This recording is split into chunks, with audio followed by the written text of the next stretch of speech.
Welcome, ladies and gentlemen, to my video about the second week of preparing for the Tilburg marathon that I will be doing this year.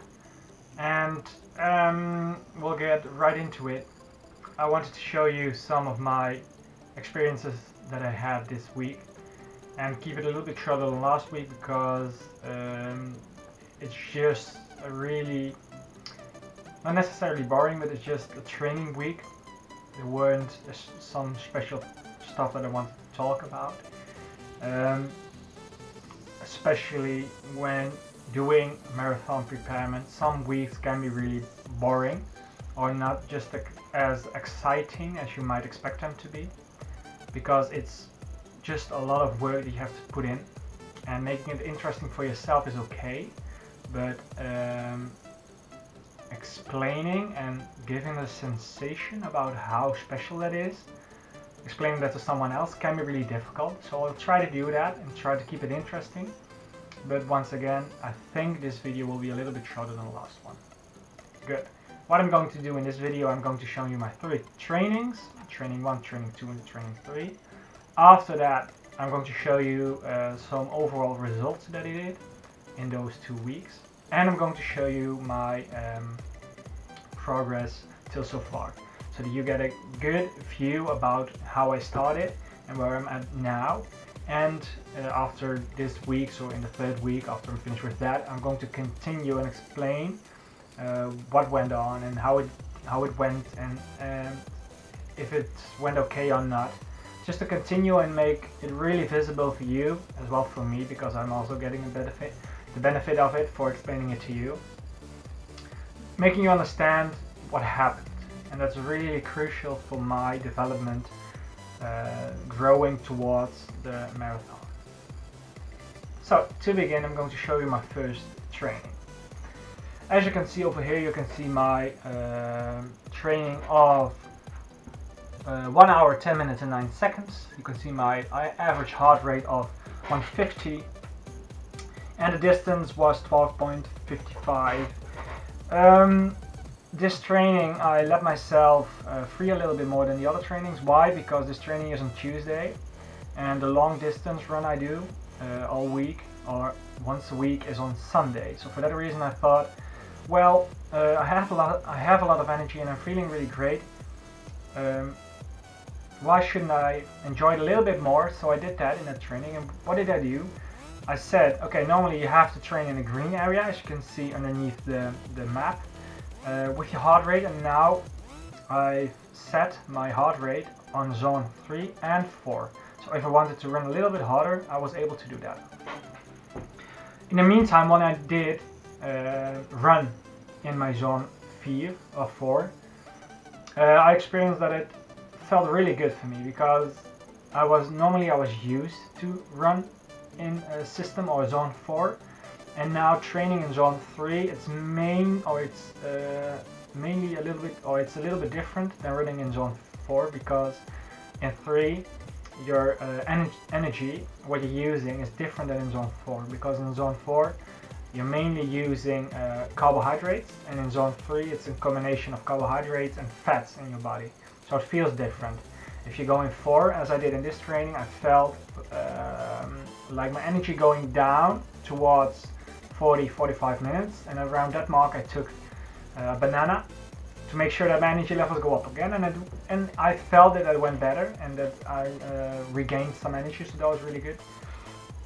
Besides my energy consumption and my zone that I went in higher, or that I used this training a little bit higher, I really enjoyed it, and I think I will be doing that more in the coming weeks, just to make sure that I'm relieving myself, or making sure that I enjoy it, because if I always have to run in zone 3, I'm going to go mad, because I want to go faster, but it's not good for the program and not good for my development.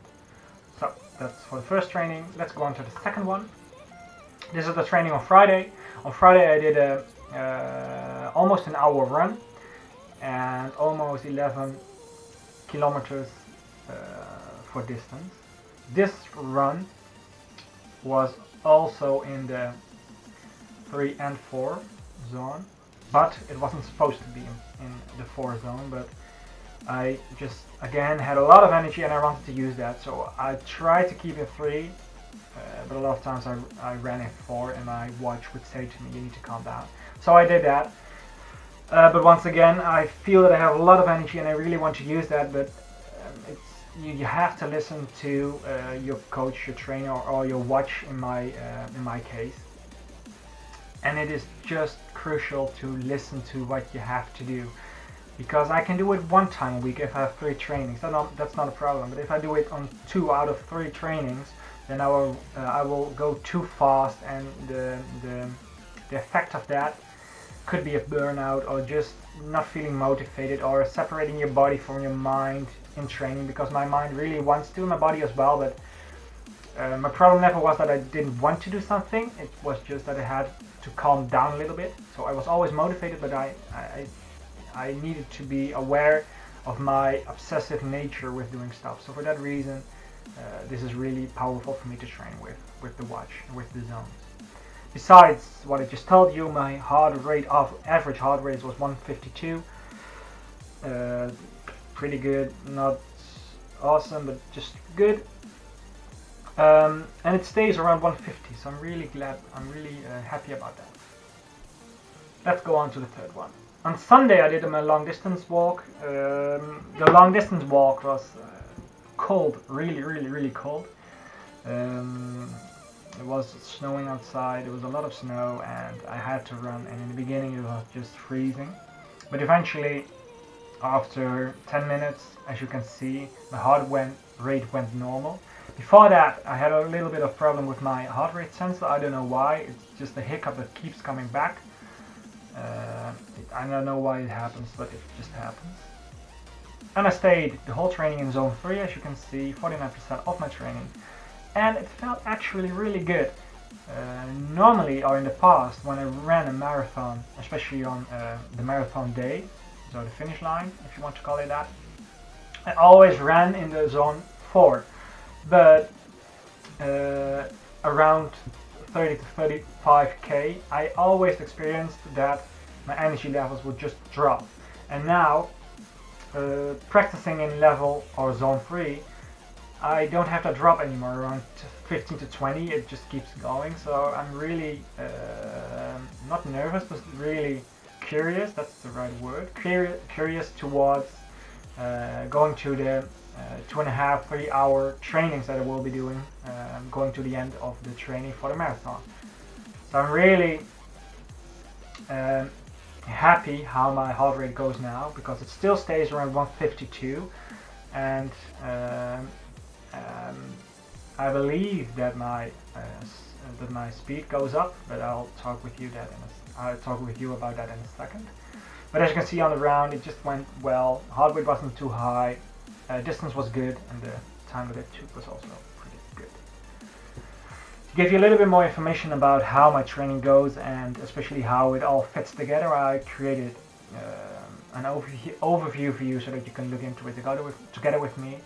So really quick to start with, you can see training 1. Training 1 was 1 hour 10 minutes, 12.55, 150 heart rate.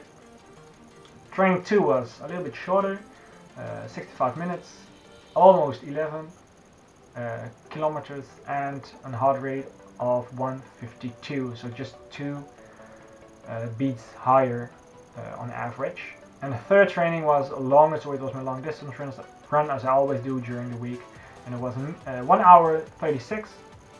As the distance was actually pretty good, I was pretty happy with that. It was 17.26 kilometers, and an average heart rate of what I'm really proud of 152.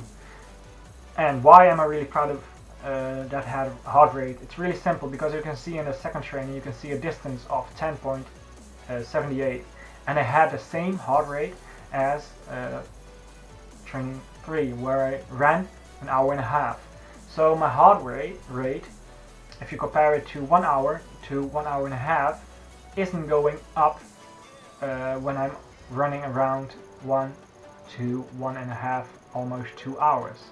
So I'm really glad with that, because my heart rate, if my aerobic capacity wasn't really good or wasn't really high enough to train for the marathon, then it should have been higher. So for that reason, I'm really glad, I'm really happy that it stays around 150. And I'm again really curious if I go to the 2 hours, 3 hours training, if my heart rate stays that low, and if I can keep hanging on to the speed that I'm running with right now. For that reason, I created a short overview for you so that you can see how much I already did. So you can see that I started on the 6th of March. And there's also something that's called a running index visible on the chart. Running index is nothing more than how fast I can run while keeping my heart rate low.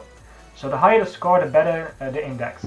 So I started with 75, and the last training I did on the 18th, I had a running index of 63. So it goes up, and that also supports my opinion about my heart rate staying low while my speed still remains the same. So besides my opinion, the results, especially in Polar are also supporting my opinion about how well it goes. And still, you need to understand that there's still a lot of improvement, but I also believe that you can be satisfied and can be glad about what's currently happening with your training, and then you can move on. So for me, this is really great because now I'm even more motivated to keep going and trying to set my PR on the marathon. The last thing that you can see right now is the charts about how Polar thinks that I can finish a couple of things. So it shows the Cooper test. It shows 5, 10 half marathon and a marathon distances. Even though it is based on a lot of things, a lot of mathematic things, and my heart rate and everything that I put into the program, I believe it's a little bit too positive about how I can finish something or how I can run at this moment. Because if you can see the red circle, and the red circle shows the beginning of my journey going to train to the Tilburg marathon. The green circle is about the training that I did last. You can see that I have an improvement of 7.1% in my running index. I can do 200 meters extra on the Cooper test. I can run the 5 kilometers in 1.40 minutes faster, the 10 in 3, half a marathon in almost 8 minutes, and if I have to believe Polar, I can run a marathon already in 15 minutes less than where I started off with. Even though I'm really happy to see it, I'm still feel really insecure about it, because my fastest time on the marathon was 4 hours and 1 minute or something, and I don't know if I can already do 3 hours 20 minutes. I hope so, but I don't know if I can do it yet. I will still use this program, I will still use Polar in every way possible, but I will always remain curious and really skeptical about if it's really that powerful for me, and if it's really the right time that I will be able to run. So 3:20 for this marathon, even though Polar shows it right now that I can do it, will never be my goal for it, because it's just way too fast. And I will still keep the same goal of running it underneath my PR. So anything in between, everything underneath 4 hours will be amazing for me. And if it's 3:20, I will be thrilled. If it's 3:40, amazing. If it's 3:59.95, then it's also perfectly fine for me. It doesn't really matter, but what's especially really important for me is just the journey that I'm making, the journey that I'm taking towards the marathon, and also the experience that I get from sharing it with you, and making it more understandable for myself as well as for the people watching, so including you. And that's all that I wanted to show you during this video. To finish up, next week I will make another video about the experiences that I had in the third week, and I will continue making these videos throughout my journey towards the marathon. And I think that's it. I hope I see you next week again in the new video, and I hope again that it had some value for you and that you enjoyed it. Thanks for watching, and see you next.